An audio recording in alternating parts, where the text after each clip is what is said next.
Há várias menções de Deus como Pai no Antigo Testamento. Deus é pai de uma nação, essa nação seria referência para todas as outras nações. Uma maneira que Deus teve de elaborar um projeto que seria para todas as épocas, Deus chamando as pessoas para viverem uma grande família. Essa narrativa do Antigo Testamento, Deus como pai de uma nação. Essa nação depois é aquela que é traduzida por Jesus, não apenas como uma nação em si, geográfica, mas como um povo que acredita nesse projeto de Deus, projeto que ele vai chamar de reino. Então, Jesus agora ousa, né, indo um pouco chocando a ideia de Deus, aquele que não, que é um nome impronunciável, né, o nome de Deus. Havia um certo distanciamento, né, misturado com um certo orgulho das pessoas terem Deus como pai da nação, mas com uma forma muito exclusiva. Jesus agora vai trazendo para as pessoas como aquelas que vão se entendendo no projeto de Deus, como você pode ver nos discípulos de Jesus que chegam para ele e dizem assim: Senhor, nós queremos é, conversar com Deus, nós queremos orar, nos ensina a orar, né? O que me vai dizendo logo para mim que existia um certo distanciamento entre aqueles discípulos e Deus, né? Os discípulos, né? E o Deus que nós vamos conhecer como Pai. Por isso que Jesus disse: olha, quando vocês forem conversar, quando vocês forem se relacionar, quando vocês quiserem conversar com Ele, quando vocês forem orar, digam assim: ó, Pai, Pai nosso que está nos céus. Atrevam-se a falar Pai nosso que está nos céus. E eu gosto dessa ousadia de Jesus, porque ela vai chamar o povo para viver uma proximidade que antes ninguém tinha, né? Porque me parece que existia uma problemática de lidar com Deus como uma dificuldade daquele distanciamento, né? O Deus que seria inacessível, o Deus que seria muito distante, duro no seu julgamento, né? Naquela relação com o ser humano, um ser, como hoje a gente pode observar claramente em algumas instâncias religiosas, como um Deus que é contra a diversão humana, um Deus que está lá pronto para lhe chicotear caso você erre, você tropece, você venha a cometer algum equívoco. Então, essa situação me faz parecer que Jesus ele é muito ousado em dizer às pessoas que podem se aproximar de Deus chamando-o de Pai. Então, os discípulos, eu gosto dos discípulos porque eles vão chegar para Jesus e vão dizer que essa relação, ela, eles vão aprendendo a respeito disso, porque Jesus diz assim: olha, vocês vão orar chamando de Pai Nosso que está no céu. Ou seja, ainda precisa aprender a lidar com essa relação, uma relação que é uma relação mais agora de proximidade. E uma das grandes lições que eu vejo a partir de Jesus, quando ele vai ensinar aos seus discípulos, é que eles devem ousar a viver essa proximidade. Claro, meu Pai nosso que está nos céus, a gente vai olhar primeiro a questão do ser pai, para não confundir essa relação de ser pai, como muitas vezes as pessoas, como nós conhecemos, muitas vezes algumas pessoas que têm uma relação muito difícil com seu pai, porque o pai é abusivo, que o pai é uma pessoa irresponsável, às vezes é um pai perverso, e Jesus ele é tão sábio que vai conduzir as pessoas, os seus discípulos, e a nós também hoje, né, a ver Deus como Pai, numa proximidade que é uma proximidade, uma coisa que é, na teologia tem duas palavras, que é imanente e transcendente. Imanente, Pai, aquele da proximidade, aquele que eu posso me relacionar, que é Pai nosso, ou seja, é comunitário, ele é para todos nós, ou seja, vivemos uma grande irmandade, mas que está nos céus, ou seja, o Pai nosso que está nos céus é o Pai que é nosso, mas ele transcende, ou seja, ele é imanente, mas ao mesmo tempo ele é transcendente, ele está para além de nós, o que nos leva a não confundir com essa nossa relação com o ser humano, que muitas vezes é falho, sempre falho, que muitas vezes nós como pai, nós falhamos com nossos filhos, muitas vezes o nosso pai falha com a gente, e a gente, em relação ao nosso pai, muitas vezes. Então, esse Pai que é nosso não está no céu por geografia, por distanciamento. O distanciamento eles já conhecem, é tanto que é Deus, né? E eu gosto muito da ideia, né? A ideia de que ele não diz, Jesus não nos ensina a orar Deus nosso que está nos céus, porque isso a gente já sabe. Ele é Deus de todos, né?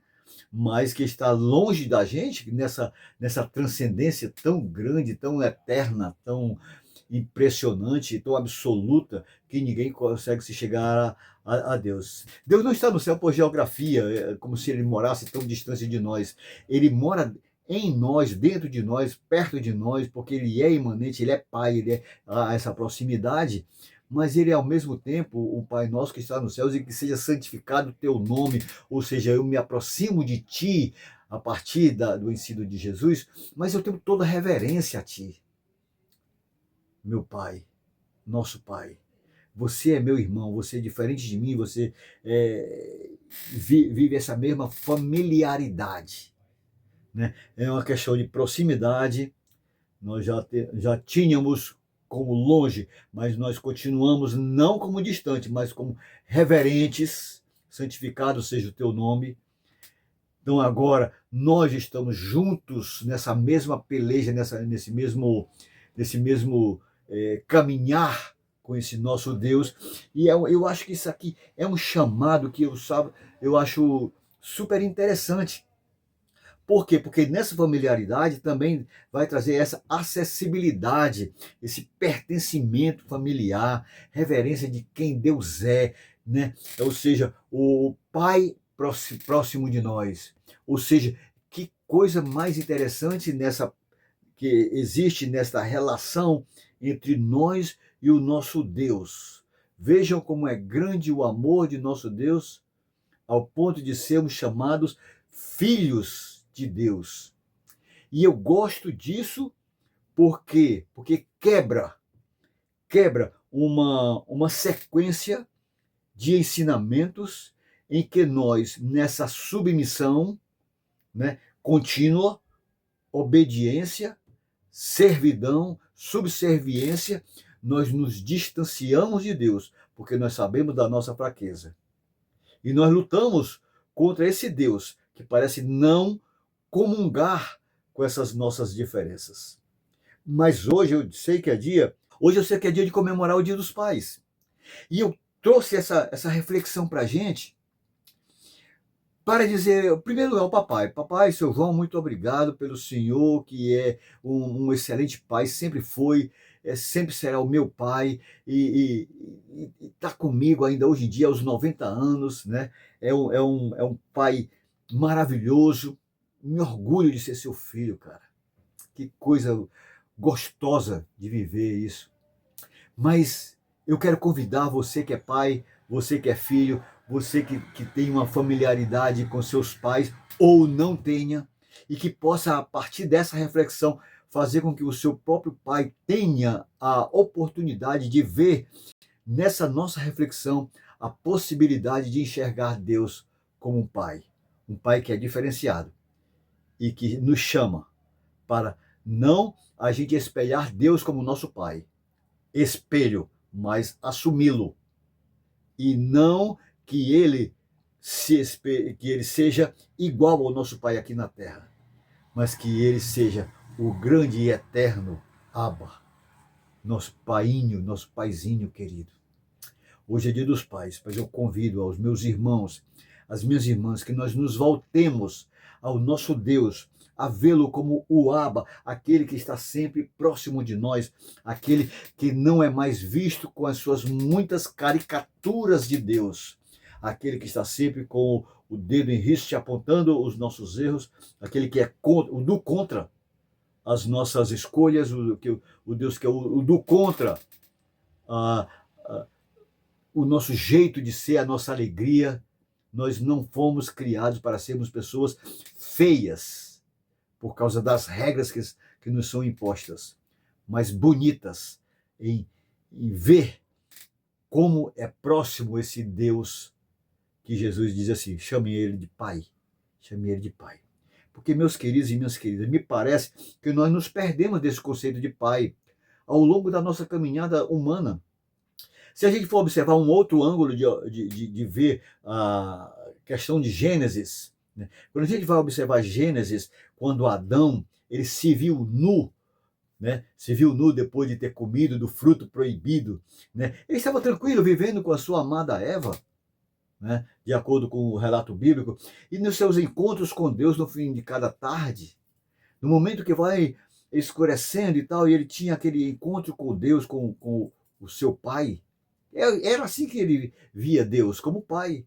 Deus criador, Deus como pai, e vivia numa relação tranquila, maravilhosa com Eva. E nesse encontro, no final de tarde, ele tem assim, nesses conteúdos de relacionamento, ele sabia que não podia comer do fruto que é proibido, né? Olha, eu sei que você tem direito a tudo, mas só disso aqui, veja o que você você não pode comer, tá certo? Isso aqui você não pode comer. Isso aqui você não faz, tá certo? Porque tem consequências difíceis para você. No dia que você comer desse fruto, você vai morrer, né? Aí o que acontece? Ele come do fruto. Com Eva, né? Aquela questão da linguagem, né? De jardim, né? De serpente. Ele come e ele se vê longe agora e se esconde e fica com medo. Naquela hora do relacionamento com Deus, né? Do sancto sagrado, do sancto com o Pai, do momento com o Pai, ele se esconde. E Deus diz: Adão, cadê você? Meu filho, cadê você? E ele se esconde. Você está escondido de mim, rapaz? É, eu estava nu, me vi nu e fiquei com medo. Mas como assim? Como é que o filho tem medo do pai? Como é que o filho se vê nu e se vê? Porque o pai, o relacionamento com o pai é impressionante. O pai, para começar, ele deixa aquela ideia da reverência e se abaixa para falar olho no olho com o seu filho. Na questão da proximidade, porque ele é pai, ele deixa de ser o seu senhor, o Deus da casa, e passa a ser pai. Filho, para que você possa me entender direito.